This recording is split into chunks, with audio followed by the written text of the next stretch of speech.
आपका सपना है हिंदी साहित्य से जेआरएफ क्लियर करने का, तो इसके लिए बेस्ट बुक कौन कौन सी होंगी? क्योंकि हिंदी साहित्य पेपर 2 की बात करता हूं तो सिलेबस बहुत वास्ट है। इस वास्ट सिलेबस के लिए कौन सी मूल पुस्तक हम पढ़ें ताकि हमारा जेआरएफ क्या हो जाए, क्लियर हो जाए? तो आइए इसके बारे में मैं बात करने वाला हूं। तो सबसे पहले यहां पर बात करूंगा कि अगर हिंदी पेपर 2 की मैं सिलेबस की बात कर लेता हूं तो 10 यूनिट में सिलेबस क्या डिवाइड है? ये 10 यूनिट में पूरा का पूरा हमारा सिलेबस क्या डिवाइड है? जैसे हम बात कर लेते हैं यूनिट फर्स्ट में भाषा विकास व्याकरण है, यूनिट सेकंड हिंदी साहित्य का इतिहास, यूनिट थर्ड साहित्य शास्त्र, यूनिट 4 वैचारिक पृष्ठभूमि, यूनिट 5 हिंदी कविता, यूनिट 6 हिंदी उपन्यास, यूनिट 7 हिंदी कहानी, यूनिट 8 हिंदी नाटक, यूनिट 9 हिंदी निबंध और यूनिट 10 अन्य गद्य विधा। अगर हम सिलेबस की बात कर लेते हैं तो हमारे सिलेबस में 50 प्लस मूल पुस्तकें लगी हुई हैं।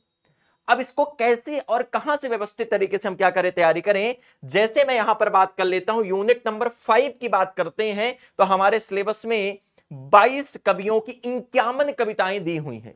अब इनको कैसे और कहां तरीके से समराइज करके हम क्या करेंगे, कंप्लीट करेंगे?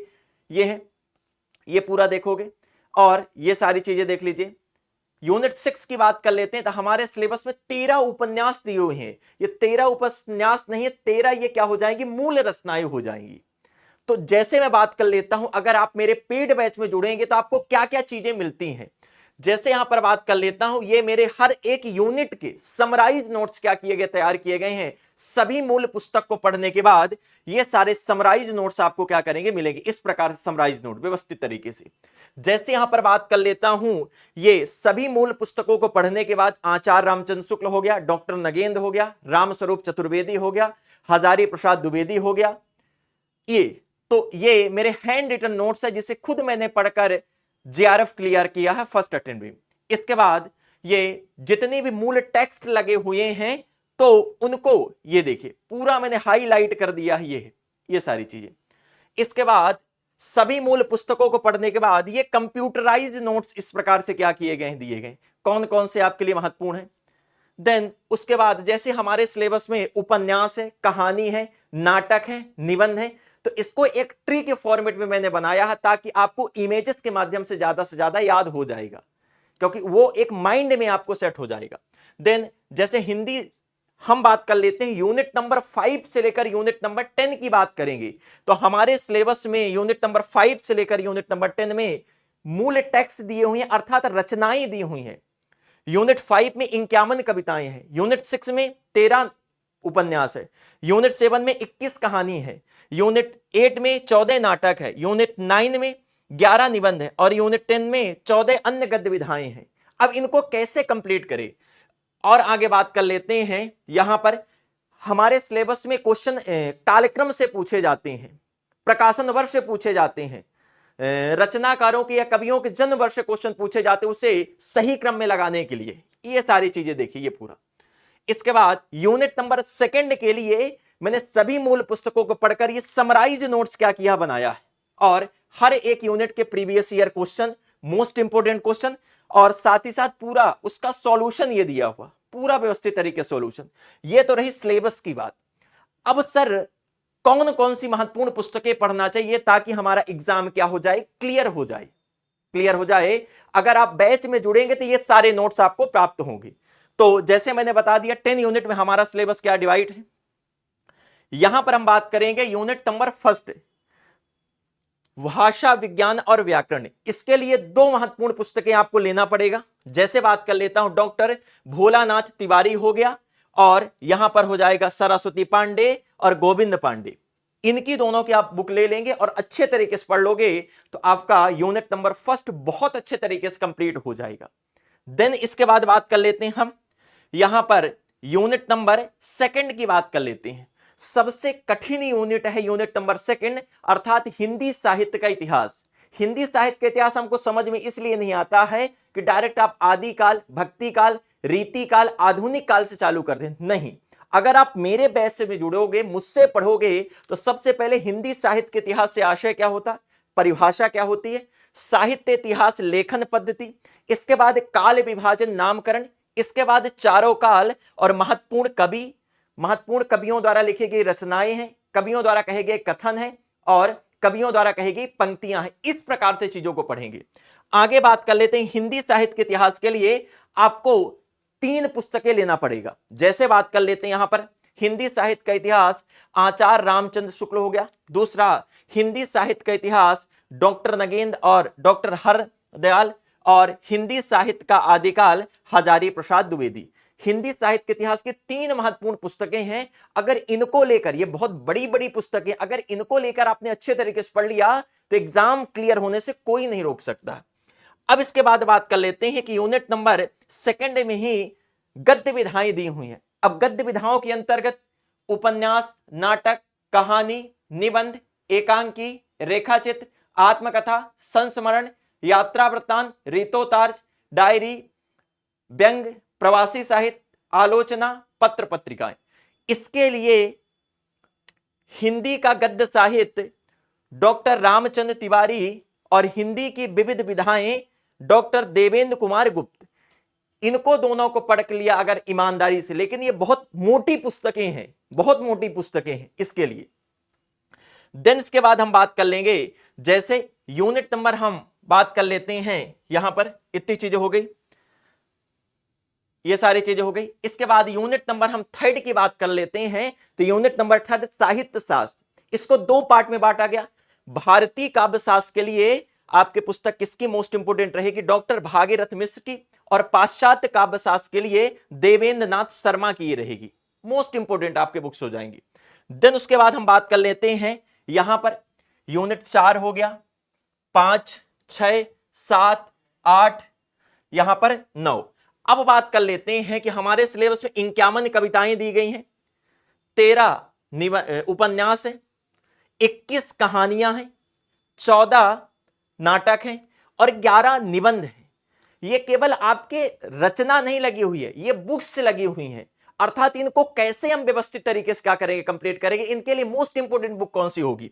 तो जैसे मैंने बता के रखा है, यूनिट नंबर अगर मैं यहां पर बात कर लेता हूं 6 की बात करूंगा तो 13 उपन्यास, ये 13 बुक्स ही हैं, 13 बुक्स ही लगी हुई हैं। एक उपन्यास कम से कम नहीं 300 350 पेज का है, सभी यहां पर जो हमारे सिलेबस में दिए हुए इनके लिए। देन आगे बात कर लेते हैं यहां पर। अब देखोगे मूल पुस्तक, जैसे प्रिय प्रवास यूनिट नंबर 5 में ये कविता दी हुई है। प्रिय प्रवास यूनिट नंबर 5 के अंतर्गत ये पूरी की पूरी बुक ही हमारे सिलेबस में लगी हुई है। इसके बाद हम बात करेंगे भारत भारतीय रचना है, मैथिली शरण गुप्त के द्वारा, ये 3 भागों में विभक्त है। ये पूरी रचना हमारे सिलेबस में दी गई है, पूरी बुक पढ़ना पड़ेगा। इसके बाद रश्मि रथी, ये पूरी की पूरी बुक ही हमारे सिलेबस में क्या की गई, लगी हुई है। आगे बात करेंगे मुर्दहिया, पूरी पूरी बुक ही लगी हुई है हमारे सिलेबस में। आगे बात करेंगे प्रेमचंद्र घर में, शिवरानी देवी द्वारा, बुक्स लगी हुई है।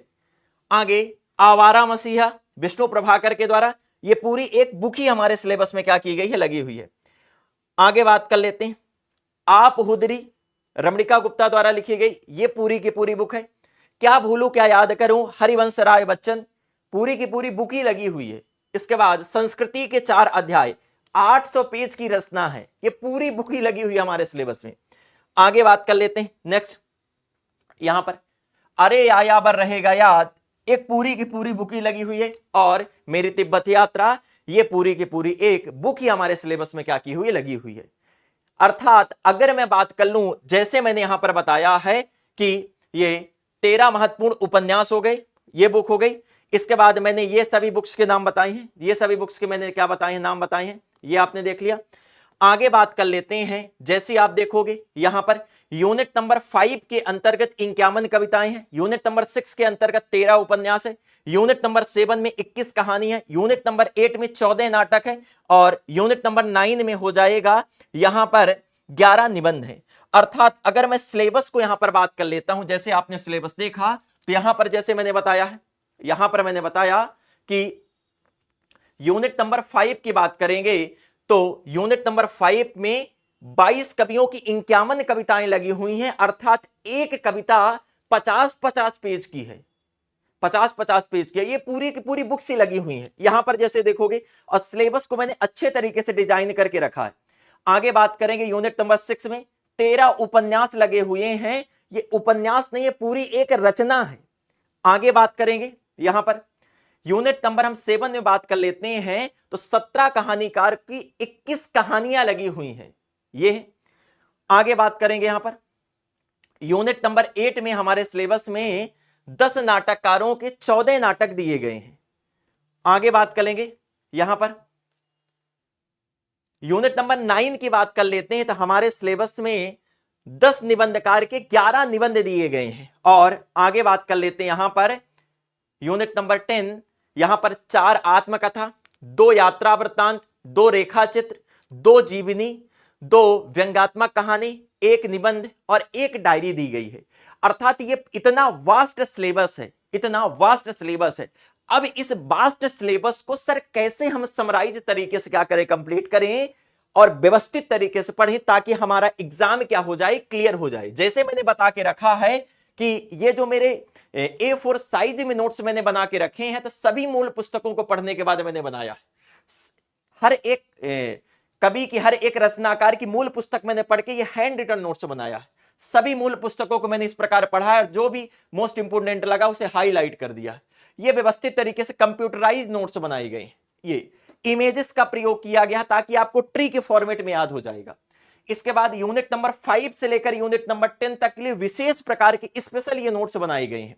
देन यहां पर हो जाएगा सभी कालक्रम वाले क्वेश्चंस हो गए, प्रकाशन वर्ष, जन्म के आधार पर पहले से बाद वाले क्रम में। यूनिट नंबर 2 हिंदी साहित्य के इतिहास के लिए देखिए स्पेशल नोट्स मैंने बनाए हैं और हर एक यूनिट के प्रीवियस ईयर क्वेश्चन, हर एक यूनिट के मोस्ट इंपोर्टेंट क्वेश्चन ये है। तो अगर पूरा एक समराइज तरीके से पढ़कर और आप जेआरएफ क्लियर करना चाहते दिसंबर 2026 में, वो भी किससे, हिंदी साहित्य से, जिस प्रकार मैंने एग्जाम देकर फर्स्ट अटेम्प्ट में जेआरएफ क्लियर किया और लगभग मैं 3 साल से पढ़ा रहा हूं और केवल हिंदी साहित्य से मैंने जेआरएफ ही क्लियर नहीं करवाया है, एआईआर रैंक तक लगी है। तो इसके लिए हमारे जुड़ सकते हैं आप बैच से। अब देखिएगा, अगर आप हमारे बैच से जुड़ेंगे, इसमें अगर बैच से जुड़ोगे तो इसमें आपको असिस्टेंट प्रोफेसर का जो बैच है ये बिल्कुल फ्री ऑफ कॉस्ट दिया जाएगा। अगर बुक के साथ लोगे तो ये प्राइस है, विदाउट बुक लेंगे तो ये प्राइस है। अगर आप नेट या जेआरएफ क्लियर नहीं कर पाते हैं तो फीस हम रिफंड कर देंगे। इसमें सारे फीचर्स आपको दिए जाएंगे। तो जाकर आप बैच ले सकते हैं, एक साथ फीस जमा करना एक साथ ले सकते हैं, या आपको इस ईएमआई में बैच लेना वहां पर भी ले सकते हैं। ये हमारा जीएसपी बैच है जिसकी कीमत ये रही, और फाउंडेशन बैच की जो कीमत है वो कम है, जिसमें पेपर 1 और पेपर 2 सारी चीजें आपको मिलेंगी। तो इसके लिए जब हम तैयारी करते हैं तो हमारे मन में कंफ्यूजन रहता है कि सर पेपर 1 पेपर 2 की तैयारी कैसे करें, पेपर 1 पेपर 2 के लिए बेस्ट बुक कौन सी है, सेल्फ नोट्स कैसे बनाएं, डेली सर कितने घंटे हमको पढ़ना चाहिए, पेपर 1 को कितना समय दे, पेपर 2 को कितना समय दे। तो हम पढ़ेंगे किस प्रकार से, यूनिट बाई थ्योरी क्लास मूल पुस्तक से, unit by test, unit by PYQ, जितना हमने थ्योरी पढ़ा, जो हमने टेस्ट लगाया, जो हमने प्रीवियस ईयर क्वेश्चंस लगाए, तो वीकली हमारा क्या होगा, डाउट क्लास होगी, और वीकली हमारा क्या होगा, मॉक टेस्ट होगा। और 2020 से लेकर 2025 तक के प्रीवियस ईयर क्वेश्चंस हम क्या करेंगे, सॉल्व करेंगे। ये सारी चीजें आपको, ये सारे फीचर्स मिलेंगे। तो अगर आप जेआरएफ क्लियर करना चाहते हैं तो हमारा जेआरएफ वाला बैच आ गया, जिसमें पेपर 1 पेपर 2 मिलेगा, तो जाकर आप ज्वाइन कर सकते हैं। साथ ही साथ बात कर लेते हैं, अगर आप बैच ज्वाइन करना चाहते हैं ज्वाइन कर लीजिए। इसके बाद यहां पर मैं बात करूंगा ये सारी चीजें, ये मेरा टेलीग्राम चैनल है और ये मेरी मेल आईडी, अगर आप मुझसे संपर्क करना चाहते हैं। और यहां पर बात करूंगा, ये मेरा नंबर है 9399369292, ये मेरा नंबर है। अगर आपको बैच लेना तो ही आप कॉल करिएगा, फालतू के लिए आप कॉल मैसेज नहीं करेंगे। अब अगर आप बैच लेना चाहते हैं, इसके लिए क्या करना होगा, जैसे आप यहां पर क्लास देख रहे हैं, नीचे की तरफ जाएंगे डिस्क्रिप्शन में तो आपके लिंक लगी हुई है। अगर आपको जीएसपी बैच लेना है, crack NET JRF with GSP guaranteed selection programme, यहां पर क्लिक करेंगे तो डायरेक्ट आप बैच के लिंक पर पहुंच जाएंगे। अगर आपको कोई डाउट आ रहा है तो यहां पर आपको guaranteed selection programme fill the form fill कर देंगे तो हमारी टीम कांटेक्ट कर लेगी। अगर आपको और कोई डाउट आ रहा है तो ये नंबर दिया हुआ है, ये टीम का नंबर है, जाकर टीम के नंबर पर कॉल करके और बैच परचेज कर लेंगे। और जो आपने सपना देखा कि हमको जेआरएफ क्लियर करना, तो हम जेआरएफ क्लियर करके रहेंगे, क्योंकि पूरा मैंने समराइज प्रकार से नोट्स बनाया है। क्योंकि हमारे सिलेबस में अगर बात कर लेते हैं तो 50+ रचनाएं दी हैं। अब ये 50+ रचनाओं को, इतनी बड़ी बड़ी बुक को हम कैसे पढ़ेंगे, तो पूरा समराइज करके, है ना, ये कंटेंट बनाया गया है। तो आइए हमारे बैच में जुड़िए और क्लियर करते हैं हम दिसंबर 2026 में हिंदी साहित्य से जीआरएफ।